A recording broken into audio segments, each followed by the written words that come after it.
किसी को बल का प्रयोग करके देश की सीमा से बाहर ले जाना अपहरण कहलाता है। नाबालिगों को संरक्षण से ले जाना भी इसी श्रेणी में आता है।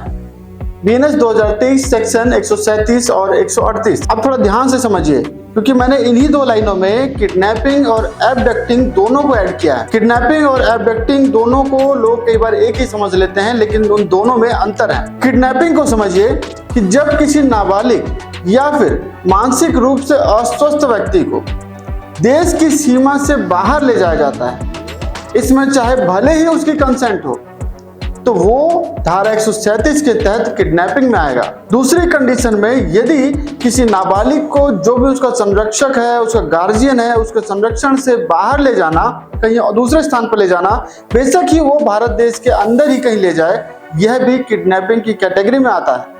अब बात कर लेते हैं एबडक्टिंग की। धारा 138 जो कि एबडक्टिंग को डिस्क्राइब करता है, इसमें किसी भी उम्र के व्यक्ति को यदि देश से बाहर बलपूर्वक या छल से या धोखे से या फिर किसी संरक्षक के संरक्षण से लेके जाया जाता है, बल का प्रयोग किया जाता है, छल का प्रयोग किया जाता है या धोखे से ऐसा किया जाता है, तो वो एबडक्टिंग कहलाएगा। यहाँ पर भी एक एक्सेप्शन है और वो ये है, उदाहरण के लिए समझिए कि यदि कोई पिता अपने बच्चे को कहीं पर लेके जाता है उसकी मर्जी के खिलाफ, तो ऐसे में वो किडनैपिंग या अपहरण की श्रेणी में नहीं आएगा। अपहरण करने वाले के लिए है 7 साल की कैद और जो विकलांग करके भीख मंगवाए उसको मिलेगी उम्र कैद।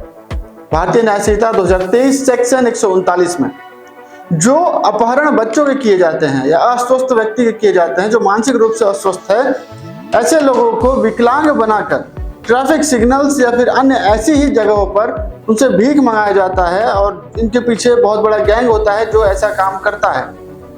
तो अपहरण करने के लिए जो सजा है वो तो 7 साल और जुर्माने की है, लेकिन यदि ऐसा अपहरण विकलांग बनाकर भीख मंगवाने के लिए किया गया है तो ऐसे में ये सजा 10 साल या फिर आजीवन कारावास तक की हो सकती है, साथ में जुर्माने का भी प्रावधान